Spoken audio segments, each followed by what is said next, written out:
Hello and welcome, my name is Sakura and this is my new Let's Play series for Europa Universalis IV Rights of Man, where we are gonna play the Space Marines of Prussia. So, we are gonna play in the new expansion that just came out, so before we get too much going, let's just talk about what's new. Well, first of all, there's some new buttons here, or at least one new button here. There's the government tab. There's been so many things added for the government that they now have two tabs.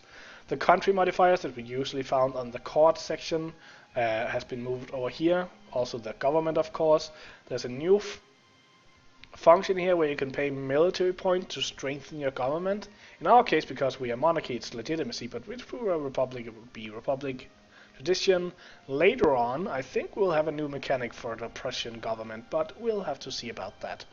Also down here you can see our cultures. You can see that we are accepting Saxon, but we could actually decide to accept Pomeranian.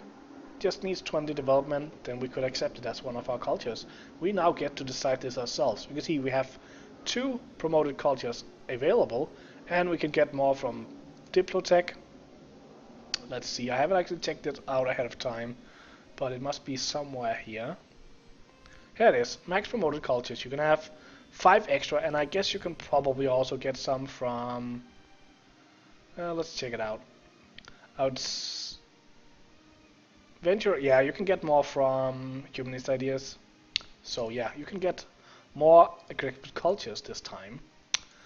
So I think that was all the new things on this screen. Then there are the court screen where there's also new stuff.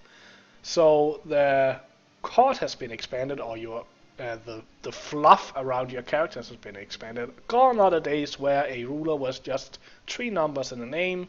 Now they have did you call them? I actually forgot the name for this feature, but they have these abilities or characteristics.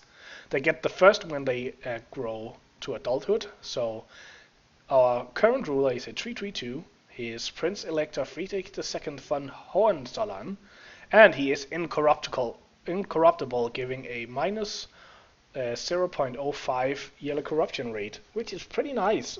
Means I don't have to pay too much for avoiding corruption.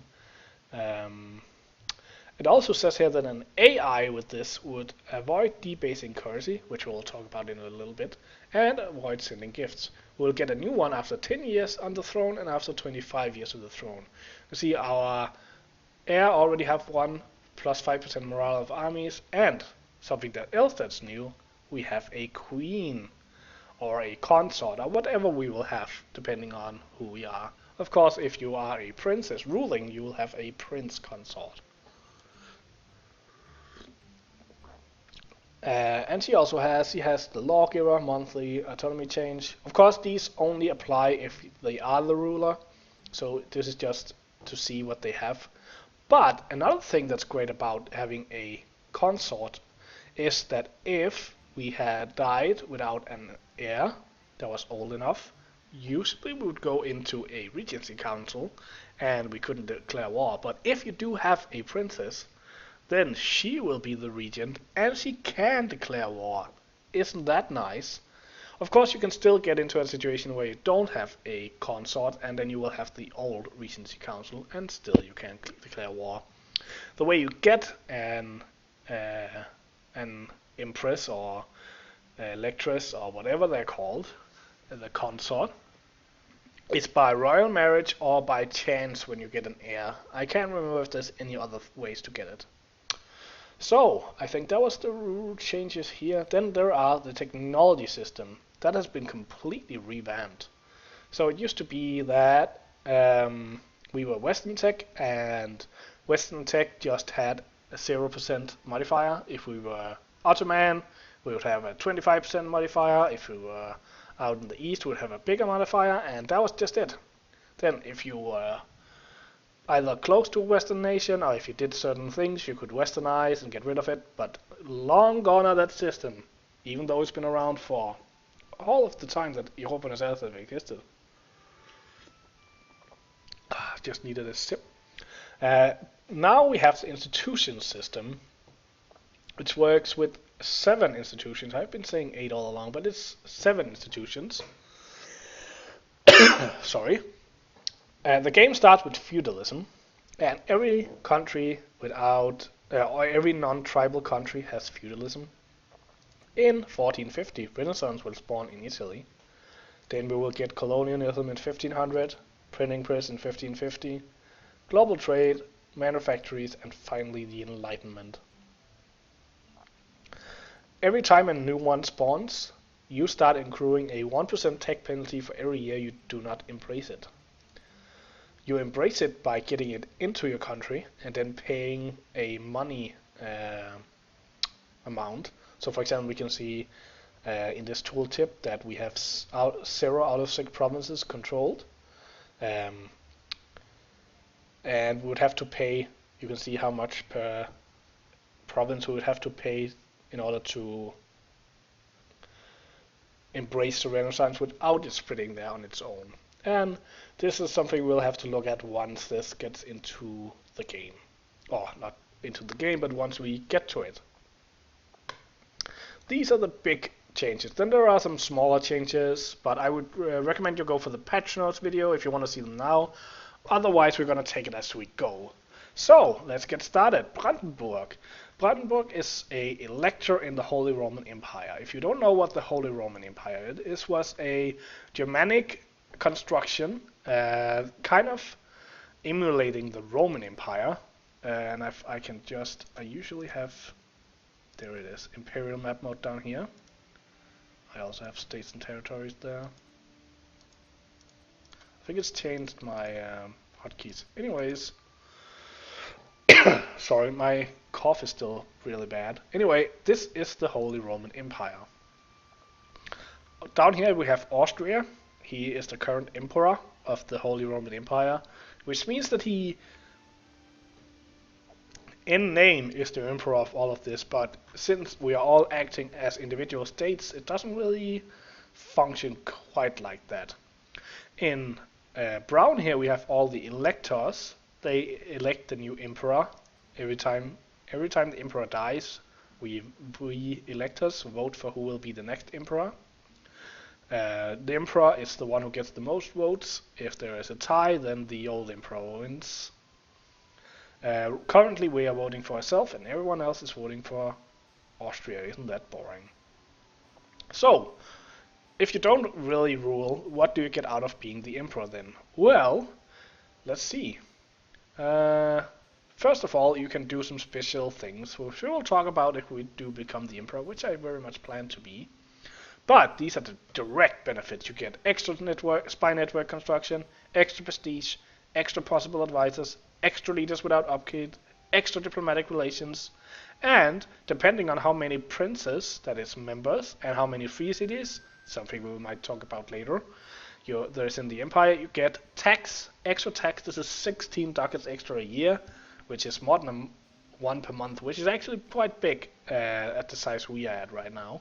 You get extra manpower. Again, this is 32,500 manpower maximum, which is about 3 times the amount of manpower we have.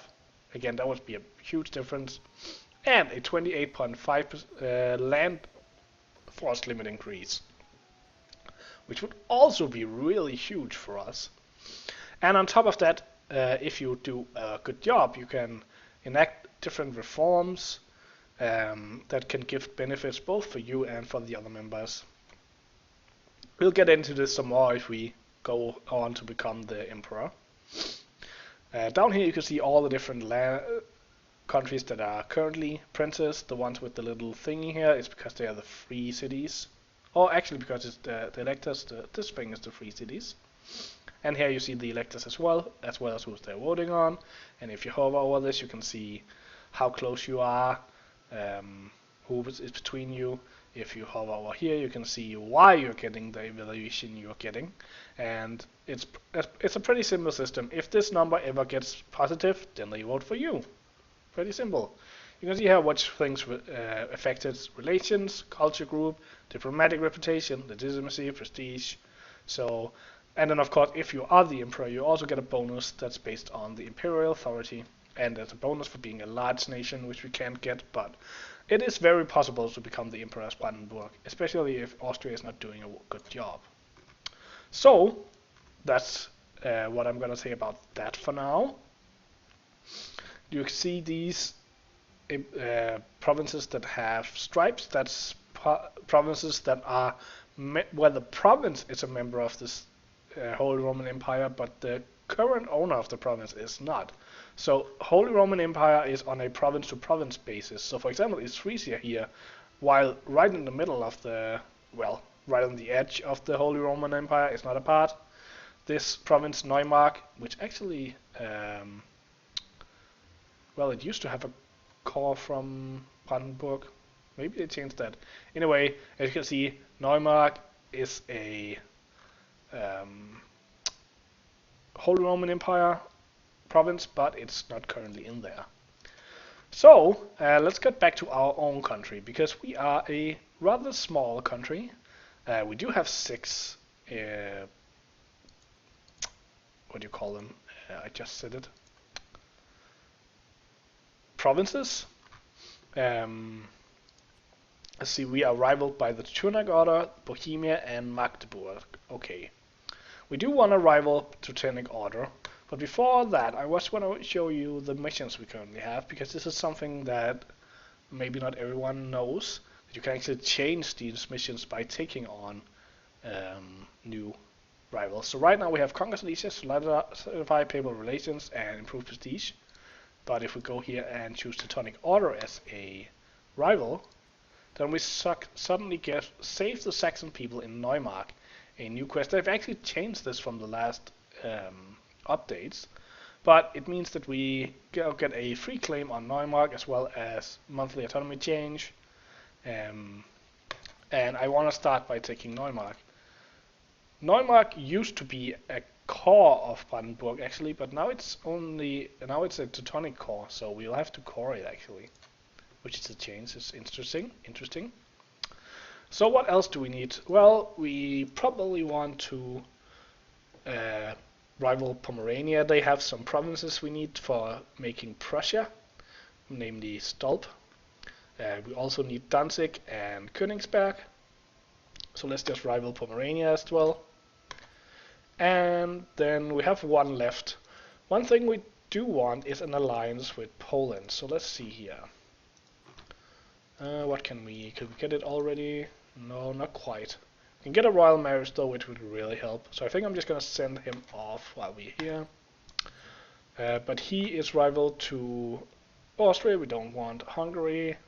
No. So I think I'm just gonna pick one of the northern. I think I'm just gonna pick Mecklenburg, because I do want to expand up this way. If you want to get a overview of my plan for this game, just go to the intro video. But I think we'll pick Mecklenburg for my last rival. And of course, if you don't know what a rivals is, I should probably explain it. Rivals is a way for the game to simulate the different countries' rivalries throughout the ages. When you start the game, you have 3 rival slots. You can only rival countries that are near you, for one, and are in the same power bracket as you. So you usually can only, if you're a small country, you can only rival other small countries, except, and if you're a big country, you can only rival other big countries. But smaller countries can rival big countries, and if they do that, then the big countries can rival them back. So that's how that works. So what do you get out of being a rival? Well, you get power projection. If you have all of your 3 rivals set, you get 15 power projection, and then every time you go to war with one of them, or insult them, or embargo them, or do anything against them, you get more power projection. If you get to 25 power projection, you get an extra leader for free, and if you get to 50 power projection, you get extra monarch points for free. That's really big. As you can see here, it also affects global trade power, morale of armies, morale of navies, yearly prestige, fort defense, yearly legitimacy. So it's pretty important. As you can see down in the bottom, you get it from wars, from taking provinces, from insulting, from supporting rebels, and embargoing their merchants. You can also get it from humiliating them, which is a CB you can take, but we'll come back to that. So we chose our rivals.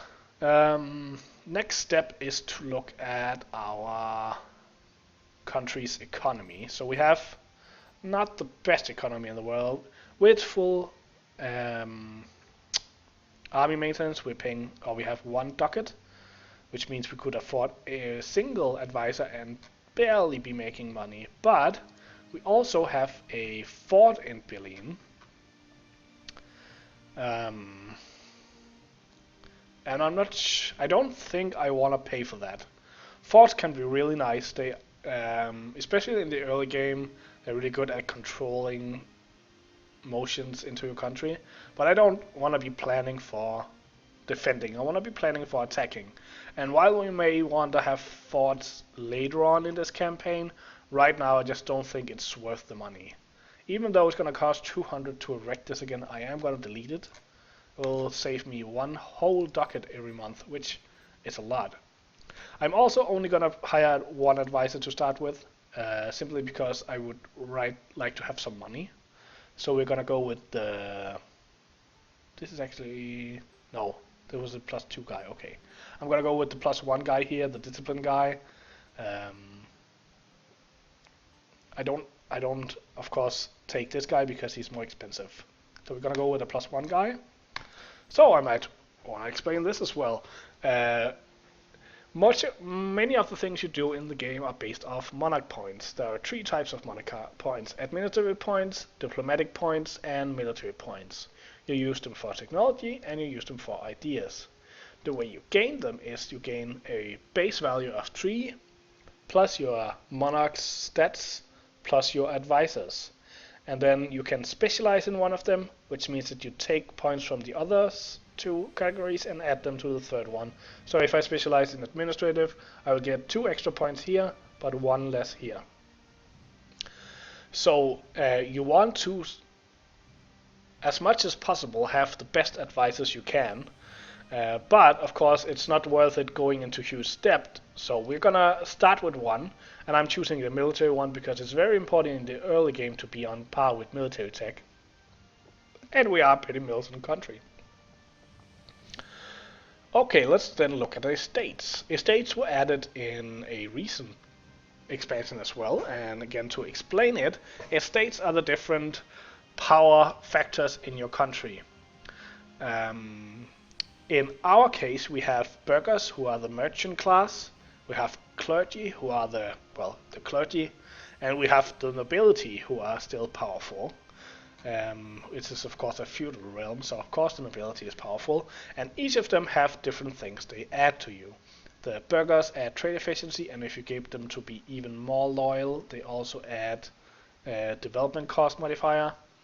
They are clergy add tax modifier, and if you get them to be really loyal, they get stability modifier and yearly papal influence. And nobility adds manpower recovery speed, which is not maximum manpower, but the speed at which it recovers, which is also very powerful. And if you get them to be really loyal, they also add a land maintenance modifier. If you are looking closely and paying attention, you can also see that there are some red numbers down there in the bottom, and this is because it goes both ways. If they are disloyal, they give a penalty to the same things. And furthermore, to just make it a little bit more complicated, the penalty size or the bonus size is based off of their influence. So the influence is a number that represents how much influence they have in the country. This is not an absolute number. It's not like these 3 will add up to 100%. Each of them can go from 0 to 100% based on how many provinces they control and different decisions you can make. Over here you can see how much land they control, and as you can see, some of them actually expect to control something. The nobility expects to control 15%, so does the clergy, which currently controls 0%, and the burghers doesn't expect anything at this point. And then finally we have some interactions we can do with them, which we want to look into. But first we need to find a place for the clergy. So the problem with having a a state controls something. Let's just find nobility here. The nobility control Uckermark. And controlling that, they enforce a 25% autonomy floor on the province. Basically, this means then 25% of anything you would get out of this province goes to them instead. Or goes out of the game, whatever. So, you also pay something to get make them happy and get those bonuses. However, they don't affect whichever category they are representing themselves. So nobility represents the military power, so they don't really affect how much military power you get out of a province. The burghers affect diplomatic power, so they don't really affect that. And the clergy affects administrative power. So I want to give the smallest possible province to the clergy. So they want 15, this is not quite enough. But I happen to know that if you add 1 administrative power and 1 military power to this province, it will be enough. The other province we could give them is this one, but it's more development, so we don't really need that. So it's kind of either I give them this one and get rid of more development, or I give them this one and get rid of a little bit of monarch points. And I'm gonna do this. I'm gonna add 2 to this, 1 military and 1 admin. I'm adding the admin because that's what clergy are affected the least by. And then I'm adding a military because you can't have a difference of more than 2 or 3, I think it is, between the 3 different developments. So I'm adding the military one just to add a cheap one. So we're gonna choose the clergy here, get them the province, which now means that they are happy about us. So let's see these interactions. Well, you can recruit advisors that are cheaper. You can, in all cases, you can demand support. You can get diplomatic, administrative, and military, and other things. We'll talk about this more now. I'll just try to do it. What I want is diplomatic points, and in order to get that, we are gonna accrue a 20 loyalty decrease. Luckily, we can gain 15 loyalty from granting nobility titles. So we do this, they get up to 65. Now you can see that they are at 40% influence, which means we get 50 power out of it. But if we get them above 50, we'll get 100 power. So I'm also going to recruit a Master of Mint level 2, even though I know I'm probably never going to use him. It just raises the influence above 55. Now you might ask, what if we raise the influence even further? Well, if we get it to 75, then we get an even bigger bonus, but we also risk them getting above 80%, and then bad things can happen. We'll get into that if it becomes relevant. And I'm just going to go through here. We need, again, need them to get some more power. I know that I can send a emissary to the Pope and get 10 free papal influence, getting them above 50. And because they're already happy about that province we gave them, we can just demand the support. I don't really care about yearly papal influence, even though it could be nice. I don't really care about the Pope. I'm going to be Protestant. So I don't want to spend legitimacy and prestige on making them happy. So nobility, on the hand, I want happy. So I'm going to call for a diet here, making them happy. Also taking them above 50% so I can now demand military points. So right there we got 300 monarch points for free just because we managed our estates well. Yeah. Then finally we need to send off the last diplomat, and in order to become the Holy Roman Empire, which is Emperor, which is my ambition, we need to ally some of the electors, and it just so happens that we are friendly neighbors with Saxony, so let's just become allies with them. And I'm just gonna, I know this video is already run a little bit too long, but I'm just gonna go through the very first initial setup. One thing I want to check before I've written some things down in case I don't forget. Yes. Okay, so one thing I want to do is add some footmen until we get to our force limit. You can just do that in from the army itself. If you press this button, they will have a, what do you call it, a spawn point here. They won't find the army if you march it somewhere else. They will still go to Berlin, but as long as they're stationary, it works. I'm also, usually I would turn down the army maintenance, but I want to attack Teutonic Order pretty early. So I'm keeping it up in case I get to do it early, so I don't have to wait for the modified combat back up. Most likely we won't do it, but let's see. It's important to see what happens. So Poland entered a royal, we entered a royal marriage with them, entered an alliance with Saxony, got a diplomat back, so I'm going to send him to the Palatinate, which is also one of the strong electors. Can't get an immediate alliance, but if we get a royal marriage, we can get an alliance with him. Ooh, Hohenzollern rule of Brandenburg. This is a new event. When the Hohenzollerns acquired the March of Brandenburg in 1411, the state had a long history of being very loosely governed under Wittelsbach and Luxembourg overlords. Local nobility, clergy, and the city councils have gotten used to being left to their own devices. Robber barons and lawlessness were prevalent in many parts of the realm. Our dynasty have had some success in curtailing the power of the nobility and the burghers, often returning their strongholds into rubble in the process. We are, however, still far from the undisputed masters of these lands. Recently, even the clergy, common in all parts of our administration, seem to be working against us. If we are to avoid becoming just another temporary dynasty in this region, we must strongly assert our authority and build a government apparatus that we can trust. So we can pay 35 admin points,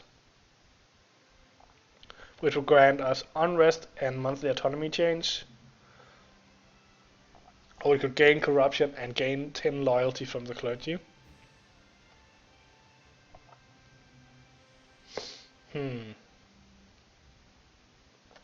I don't.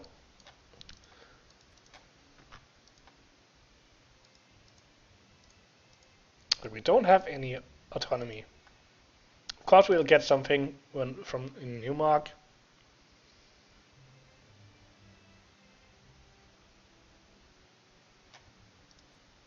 I don't know. I think I'm just gonna take this.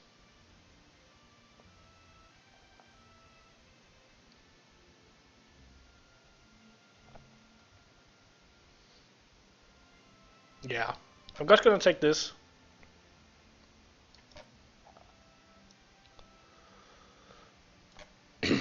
And we got a CB for Humiliate, which we'll talk about later. Let's just get through this initial phase.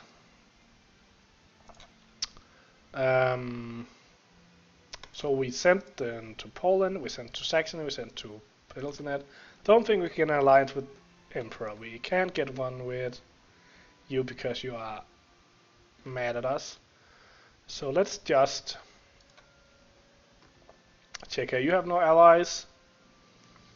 I think I'm just gonna send one guy to. Oh no, we can actually embargo our rivals. We might as well do that. Then we embargo you, and we embargo you. This will give us some extra power protection. And I think I'm gonna end this first video here. We didn't get to do much, but there's a lot of explaining in the beginning of the game, so if there's something I didn't explain, please ask in the comments. I will try to explain it in the future. If you like this video, please like it down in the bottom and subscribe to my channel. It helps me out a lot. Hope that you'll follow along with this series, and until then, have a good day.